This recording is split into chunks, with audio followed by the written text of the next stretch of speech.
일족 알칼리 금속입니다. 일족 알칼리 금속은 원자과 전자가 한 개입니다. 그리고 그 원자과 전자 한 개는 핵과의 거리가 멀어서 인력이 굉장히 작고 이 원자과 전자 한 개를 떼어내기가 쉽죠. 그러므로 일족 알칼리 금속은 대부분의 화합물에서 원자과 전자 한 개를 잃고 플러스 일가의 양전압값을 나타냅니다. 그러므로 알칼리 금속의 대부분의 성질들은 자신의 원자과 전자 한 개를 잃고 플러스 양이온이 되기 쉬운 그런 성질들과 관련되어 있습니다. 그리고 알칼리 금속은 중성 원자 상태에서도 원자과 전자와 핵 간의 인력이 워낙 작아요. 인력이 작다라고 하는 것은 여기서는 알칼리 금속이기 때문에 금속 결합력이 작고 핵과 원자과 전자 간의 평균 거리가 멀겠죠. 그러므로 똑같은 부피 속에서도 이 알칼리 금속 같은 경우에는 그 원자 수가 더 적게 존재를 할 때고 또 원자 번호 자체가 작기 때문에 같은 주기의 다른 원소에 비해서 작기 때문에 그것들의 이 질량수가 적을 거라고 생각할 수 있습니다. 그러므로 알칼리 금속은요, 같은 부피당 핵의 개수도 적을 테고 원자량 자체도 적어서 밀도값이 굉장히 작게 나타납니다. 예를 들어 표를 보면은 이 알칼리 금속 원소 중에서 리튬, 소디움, 포타슘까지를 봤을 때 호돈수 물질 상태에서 밀도가 1보다도 더 작은 것을 볼 수가 있죠. 밀도값이 1보다도 더 작습니다. 자, 알칼리 금속은 이렇게 핵과 원자가 전자 간의 인력이 워낙 작기 때문에 금속 결합력이 약하고 금속 결합력이 약한 것이 어떤 데이터로 나타나냐면은 녹는 점이 굉장히 낮죠. 리튬, 소듐, 포타슘, 그리고 루비늄, 세슘을 봤을 때 녹점이 다 200도도 안 되는 걸 볼 수 있고, 심지어 우리가 보통 많이 다루고 있는 소듐 같은 경우에는 녹는 점이 기껏 몇 도밖에 안 돼요. 1기압하에서 물에 끓는 점인 100도보다도 더 낮은 98도 정도가 그것의 정상 녹는점인 것을 볼 수가 있습니다. 여러분들은 그냥 이 소듐이라는 것이 많이 등장이 되기 때문에 이 소듐 호돈수 물질 상태에서의 녹는 점은 1기압하에서 약 98도씨다라고 하는 것을 암기해 놓으면 좋겠죠. 리튬부터 시작해서 세슘 쪽으로 내려가면 내려갈수록 원자과 전자급 질수가 더 많아져요. 원자과 전체 전자급 질수가 더 많아져서 핵과 원자과 전자 간의 거리가 멀어지죠. 거리가 멀어지니까 금속 결합력이 약해지고 녹는 점은 더 낮아질 거라고 볼 수 있습니다. 녹는 점과 이 끓는 점 경향이 비슷하게 나타나죠. 그리고 일족 알칼리 금속 원소 같은 경우에는 전자를 한 개 잃어서 플러스 1가 양이온이 되기 쉽기 때문에 전자를 떼낼 때 에너지인 이온 에너지가 굉장히 중요한 데이터인데, 이온 에너지는 당연히 주결표상에서 위로 가면 갈수록 더 큰 거를 볼 수가 있습니다.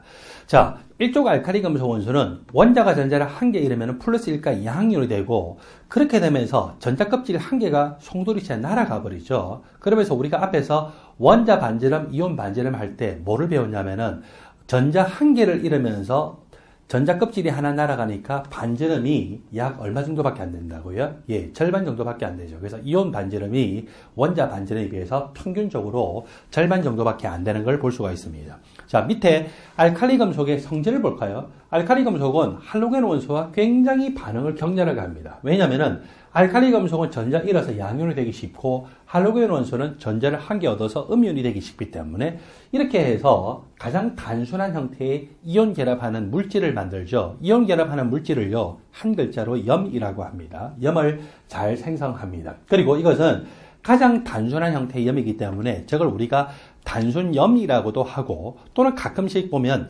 정염이라고 하는 표현을 써요. 자, 정염이라는 표현은 뭐와 상관이 있냐면은 Na 플러스와 Cl-가 수용액 중에도 존재하는데, Na 플러스와 Cl-는 수용액의 액성을 염계성이나 산성이 되게 만들지 못해요. 그러니까 용액의 액성에 영향을 미치지 못하기 때문에 그런 염을 우리가 알칼리성 염, 산성염과 대비해서 그냥 이 정염이라고 표현합니다. 그래서 단순염, 정염이죠. 알칼리 금속은 수소하고 산소하고의 반응성도 굉장히 커요. 수소하고 산소하고 반응할지라도 알칼리 금속이 전기염 송도가 더 작죠? 자기가 전기염 송도가 작으니까 자기는 전절이라서 양의 산화수 값을 나타냅니다. 그래서 여기 봤더니 이 NaH를 봤을 때 NA가 H보다 전기염 송도가 작아요. H가 2.2고 NA가 앞에서 봤더니 0.9죠? Na 플러스 1가 H 마이너스 1가의 산화수. 그리고 주의를 하셔야 되는 게 있는데 Li2O부터 여기 Na2O2, KO2까지 주의하셔야 돼요. 알칼리 금속은 화합물 중에서 무조건 산화수가 몇 가입니까? 플러스 1가였죠. 그래서 플러스 1가 두 개만큼 플러스 2가 따라서 산소가 마이너스 2가, 산소가 마이너스 2가의 산화수를 나타낼 때 그걸 우리가 산화이온이다라고 표현합니다. 그리고 여기에서는 알칼리 금속 무조건 플러스 1가잖아요. 두 개만큼 플러스 2가, 따라서 O2만큼이 마이너스 2가가 돼야 전체 연가고, 산소가 몇 가가 됐습니까? 마이너스 1가로 됐죠. 과산화이온이 됐어요. O가 마이너스 2가가 아니라 마이너스 1가가 될 수 있습니다. 그리고 KO2는 여기 다시 한번 적어서 표현해보면은 화합물 중에서 알칼리 금속은 무조건 플러스 1가의 산화수거든요. 그러면 O2만큼이 몇 가입니까? 마이너스 1가. 그러므로 O 한 개당 마이너스 2분의 1가의 산화수를 나타내죠. 초과산화 이온이 됩니다. 그래서 O가 항상 마이너스 2가인 것이 아니고, O가 자기하고 알칼리 금속 원소 결합할 때 이런 식으로 마이너스 2가의 산화수를 나타낼 수도 있고, 마이너스 1가의 산화수를 나타낼 수도 있고, 마이너스 2분의 1가의 산화수를 나타낼 수 있습니다. 여러분들이 알칼리 금속에 대해서 배울 때 또 등장하는 세 번째 요소, 알칼리 금속은 물과 굉장히 격렬하게 반응하죠. 그래서 소듐 금속을요, 물에다가 던지면은 그냥 한 개의 폭탄이 돼요. 왜 그렇게 될 수밖에 없냐? 물은 궁극적으로 이온화가 되면은 H+와 그리고 OH-로 생성될 수 있고, 이렇게 물이 궁극적으로 H+를 내놓을 수 있는 물질이기 때문에 알칼리 금속과 격렬하게 반응합니다. 알칼리 금속이 이렇게 물에게 전자를 주죠. 물에게 전자를 주게 되면은 물은 H+를 받아서 H+가 알칼리 금속으로부터 전자를 받은과 동시에 수소 원자가 되고, 이런 물 분자가 두 개예요. 자, 이렇게 반응을 해서 H+ 두 개, 수산화 이온 두 개 있는데 H+ 각각이 전자를 받으니까 수소 원자가 되죠. 수소 원자가 된과 동시에 이것들은 서로 공유 결합해서 뭘 형성합니까? 수소 분자 기체를 생성하죠. 그리고 이때 굉장히 큰 에너지를 발생하면서 폭발성 기체인 수소 기체가 발생하기 때문에 수소 기체가 산소와 공기 중에 있는 산소와 반응하면서 폭발을 해요. 자, 이래서 이건 굉장히 격렬하게 반응하게 되고, 그 다음에 부산물로서 뭐가 남았냐면은 NA가 수소이온한테 전자 주고 나면은 Na+가 두 개가 남겠죠? Na+ 두 개 남았어요. 여기 또 수산화 이온 두 개가 남았죠? 그래서 이렇게 해서 NaOH 이 두 개만큼이 생성될 테고, NaOH니까 이거 자체는 뭡니까? 염기성을 나타내겠죠. 알칼리 금속이 물에 용해가 되면은 용해가 됨과 동시에, 즉 물과 접촉과 됨과 동시에 폭발을 하면서 수소기체 발생하고, 수소기체 발생하면서 폭발하는 거예요. 자, 수소기체 발생을 하고 그러면서 NaOH만 수용액 쪽에 남기 때문에 남아있는 용액의 일성은 염기성이다. 그러므로 물뿐만 아니라 잠재적으로 H+를 줄 수 있는 모든 물질은요, 알칼리 금속과 접촉하면 저렇게 격렬하게 반응하는 거구나. 알코올, 에탄올이나 메탄올과 같은 알코올도 물처럼 이온화가 되면서 H+를 조금이나마 내놓을 수 있어요. 따라서 알코올도 이렇게 알칼리 금속과 반응하면은 이런 비슷한 폭발적인 반응을 할 수가 있습니다. 여러분들 교재 58쪽 아래쪽을 보니까 이제 2조 알칼리 토금속에 대해서 소개하고 있죠. 알칼리 금속은요, 원자가 전자가 한 개였어요. 따라서 알칼리 금속의 대부분의 성질은 전자 한 개를 잃으면서 플러스 1가의 양이온이 되기 쉬운 성질과 관련이 있었어요. 알칼리 토금속 원소는 원자가 전자가 두 개예요. 따라서 이 경우에는 원자가 전자 두 개를 잃으면서 플러스 2가의 양이온이 되기 쉬운 것과 관련된 물질들을 생성하는 거구나 라고 볼 수가 있습니다. 알칼리 토금속은 알칼리 금속에 비해서 원자가 전자가 두 개예요. 금속 결합력은 핵의 양 전하량도 중요하지만 자기가 자유전자 역할을 하면서 어디를 가든지 핵과의 인력이 크게 작용할 수 있는 원자과 전자수도 중요해요. 알칼리 금속은 원자과 전자가 한 개이기 때문에 자기 주위는 핵과의 인력의 합이 작죠. 근데 알칼리 토금속은 원자과 전자가 두 개예요. 적어도 알칼리 금속보다는 이 전자수가 더 많기 때문에 자기 주위는 핵들과의 인력의 합을 생각해보면 훨씬 클 거라고 생각할 수 있죠. 그래서 알칼리 토금속은요, 알칼리 금속에 비해서 금속 결합력이 훨씬 강해요. 녹는점이 높게 나타나겠죠. 그리고 이 자기 주위는 핵을 강하게 끌어당기기 때문에 핵들 사이에 평균 거리가 가깝고, 따라서 동일한 부피 속에 존재할 수 있는 핵의 개수가 많아요. 핵의 개수가 많다는 것은 핵에 있는 양성자, 중성자가 원자 질량의 대부분을 좌지우지하잖아요. 따라서 그 질량수가 커짐으로써 전체 질량이 커지니까 밀도값도 크게 나타날 겁니다. 여러분들 데이터를 볼까요?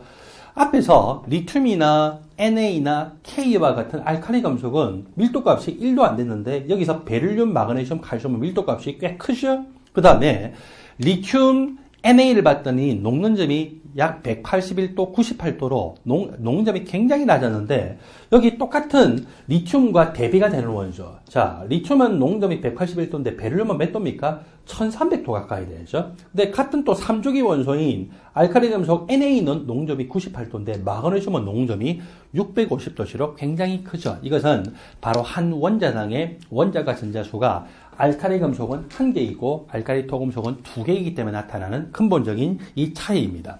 알칼리 토금속도 전자를 잃기 때문에 전자를 잃는 것과 관련된 에너지인 이온화 에너지 값이 중요한데 주기율표상에서 위로 감가수로 대체로 크게 나타나고 예외적으로 좀 이렇게 바뀌는 경우가 있을지 몰라도 여러분 신경 쓰지 마시고 주기율표상에서 오른쪽 위로 감가수로 이온화 에너지가 크니까 여기서는 같은 쪽에서 위로 갈수록 크다. 그리고 알칼리 토금속의 경우에 전자를 2개를 잃으면은 전자껍질 하나 날아가죠. 전자껍질이 날아가면서 원자 반지름에 비해서 이온 반지름이 약 2분의 1 정도밖에 안 된다라고 하는 것을 앞에 원자 반지름, 이온 반지름 파트에서 공부를 했었습니다. 알칼리 토금속도 알칼리 금속과 마찬가지로 할로겐 원소와 반응을 격렬하게 합니다. 왜? 할로겐 원소는 전자를 한 개 넣어서 음이온이 되기 쉽죠. 알칼리 토금속은 전자 잃어서 양이온이 되기 쉽으니까 이것들이 결합을 하게 되면 이렇게 반응하면서 이온 결합하는 염을 형성하는 거구나. 쉽게 형성합니다. 그 다음에 알칼리 토금속, 산소와 반응하죠. 할로겐 원소가 전자를 얻어서 음이온이 되기 쉽지만 산소도요, 전자를 얻어서 음이온이 되기 쉽기 때문에 알칼리 토금속과 이렇게 산소가 반응해서 이 산화 마그네슘과 같은 염도를 잘 형성합니다. 알칼리 금속은 물과 굉장히 격렬하게 반응하죠. 그렇지만 알칼리 토금속은 알칼리 금속에 비해서는 물과 반응을 하긴 하는데 그 반응성이 좀 낮다라고 생각하시면 됩니다. 그래서 이 마그네슘 같은 경우에 물과 반응을 해서 알칼리 금속과 마찬가지로 수소기체 발생하고 수산화 마그네슘 생성하니까 또 용액에서 염기성이 되는데 이것은 이 알칼리 금속만큼 격렬하게 반응을 하지 않고 물을 끓여줘야 돼요. 그런데 물을 끓이면은 그 끓는 물과 마그네슘과 반응하니까 알칼리 토금속은 물과 반응을 하긴 하지만 알칼리 금속에 비해서는 반응성이 훨씬 낮구나라고 하는 정도로 생각하시면 되겠죠. 여러분들 교재 59쪽을 보면은 섹션 9 13족 원소인데 13족 원소에서 가장 대표적인 원소가 2주기 원소인 붕소, 3주기 원소인 알루미늄. 물론 붕소, 알루미늄, 갈륨, 인듐, 탈륨이 있지만 갈륨, 인듐, 탈륨은요 반도체를 공부하는 사람들한테만 중요하고 화학 전반에서는 그렇게 자주 등장하는 것이 아니죠. 희귀한 금속들이에요. 자, 따라서 우리는 붕소와 알루미늄을 기준으로 해서 같이 공부를 해보겠습니다.